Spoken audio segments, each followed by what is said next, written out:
Hey guys, how's it going? So I'm here with the 4066R. I got the box blade on it.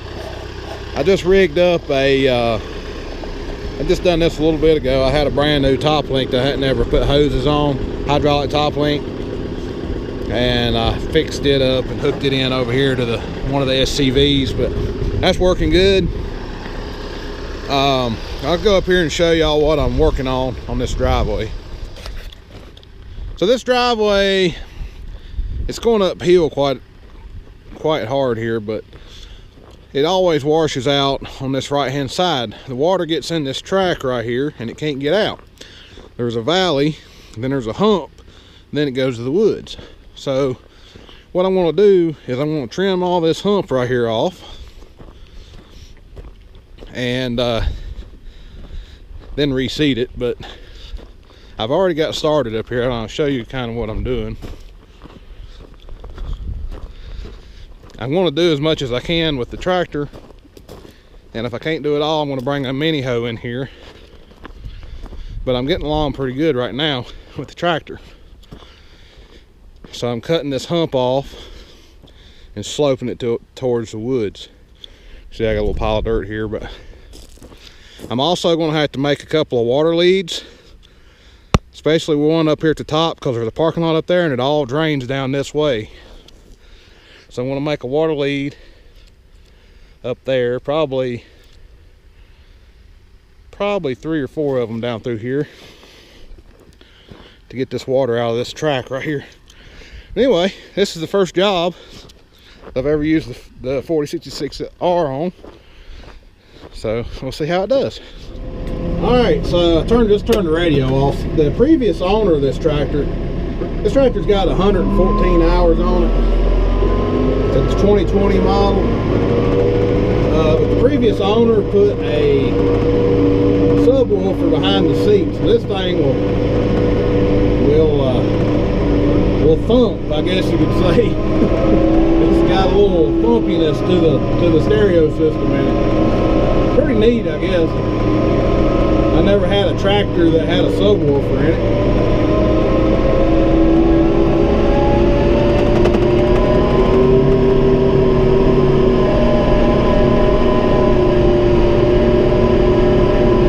Go back up here and continue on where I just left off.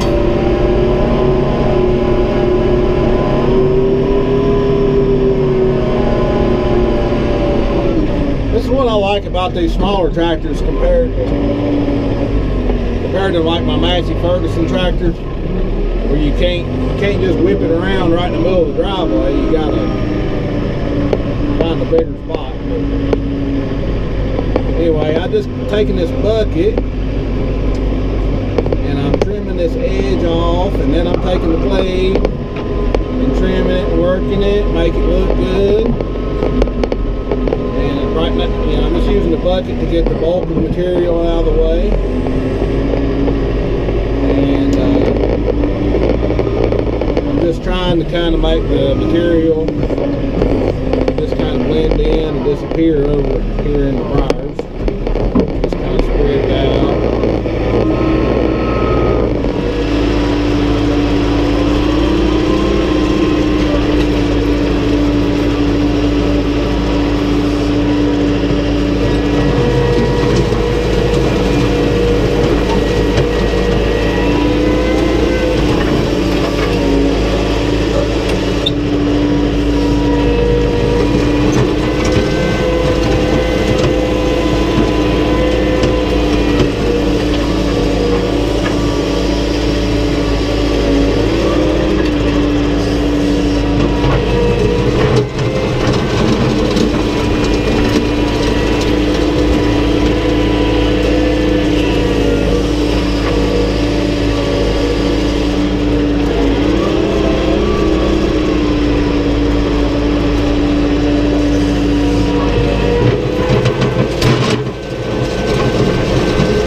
got plenty of power to pull that full box.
So sometimes if you roll out a rock like this, it's better just to stop and get rid of it. Or it just causes you a bunch of trouble the whole time. So it's looking pretty good. I've already got it shaved down quite a bit, looking pretty good.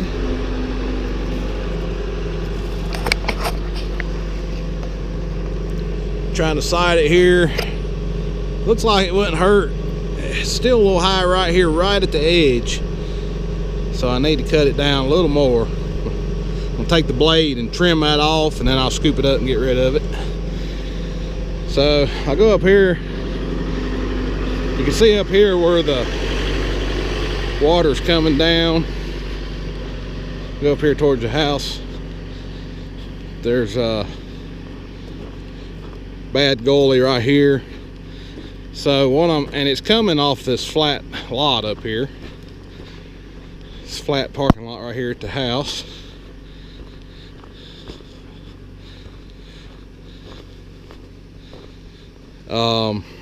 It all comes off of this, runs right there, going down, and then it switches sides and goes down towards the tractor. So my idea is to come in right here somewhere and put a lead to force the water to go this way.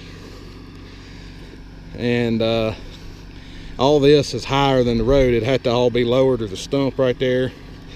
That's why I was thinking I need the excavator to get in here and trim all this out and dig that stump out. A couple of stumps there. But yeah, so I'm still probably gonna have to go get the excavator, but I may piddle with it with the tractor. Right now my battery is about shot, and I'm gonna have to cut off the camera. Okay, it's the next day. I done a bunch of tractor work up through here, got all of this cut down. I built a water lead about halfway up the hill, and then I'm going to build another one up top today with a mini excavator. We'll go up here and look at this one. So I ain't quite done with the driveway part of it, but anyway, I got it where it'll come and turn and go this way. I have a lot of people ask me, what is a water lead? Well, basically, when you have a situation where you don't have a ditch on both sides of the road, or you can't drain the water on both sides of the road. Obviously I can't drain the water that way. It's just a steep bank and then a fence. The road needs to be tilted to one side, and then occasionally you need kind of like a speed bump in the road to divert water off the road. So it's just kind of a bump. It's not drastic, it's just enough to turn the water and still be able to drive over easily with a car. And then typically you'll have a ditch off the road into the woods here. And I'm sure you've probably seen that on the side of a driveway. You just have a ditch, the water leads off the road and into the woods. And over the mountain in this case, because this is Lover's Leap Mountain right here, Blue Ridge Mountains. But anyway, I'm going to take the excavator and go up here and build this water lead and finish it up. Okay, so this is what we're going to be working with. It's a Cat 304E2 with the tilt bucket. And yep, off we go. Okay, so I'm getting ready to build another water lead right here to catch the water coming off the parking area for the house.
careful not to hit that weather station there.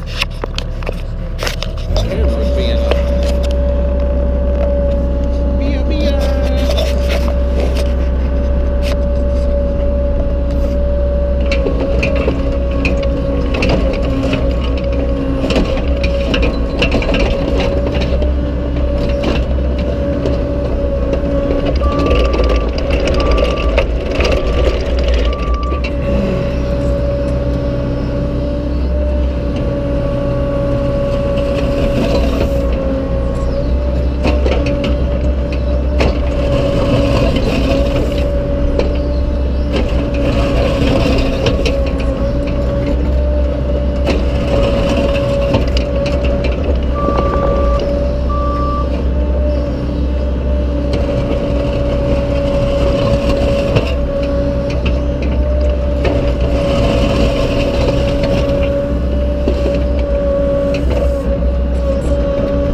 right, so there you go. I don't know how well you can see in 3D, but now we have a ditch or a water lead right here, and there's a little bit of a hump. It's a little bit, maybe a little bit over exaggerated right now, but once I take the tractor and work on it, it'll knock a little bit of the exaggeration out, make it a little bit less of a hump. And then you got this down here. You're probably thinking, well, what is that for? Is that another water lead? No, that's just where the idiot running the excavator forgot to raise the blade up and took off backwards a minute ago. and pushed up a pile of gravel. So anyway, I'll get rid of this dirt. I don't need it. And yeah, so that should help this parking lot situation, or this drainage should go this way now instead of down the road and cause the road to wash out. This was the whole main issue right here that's causing this whole driveway to wash out. So anyway, I'm gonna have to charge my camera now, so we'll see y'all later. Okay, so I've got it all done. I've got 2 water leads in it. One of them is right there, you can see it just above the tractor bucket. Got it all bladed. Up here was where the main problem was at. Got a nice water lead here now to divert this water. There we go. So this is a water lead. It's just basically like a speed bump that diverts the water over here and into the woods. So I got it all done now. Pretty happy with it. Got it all bladed up, and see, I cut all this edge down, so I'm putting seed on it and putting straw on it. I know everybody's going to want to know, well, not everybody, a lot of people want to know, why do you put straw on it when you seed it? Well, typically around here anyway, when you seed and you don't incorporate it into the soil, and you just spread it on top of the ground, and you don't put it in with a seed drill or a cultipacker or something like that, it won't come up. So if you put straw over it, it'll come right up. So that's why I put straw on it. But it's getting kind of late in the year for grass to come up, but I'm doing it anyway. It should come up in the spring. Typically it does. But anyway, we'll talk to y'all later. Have a good one.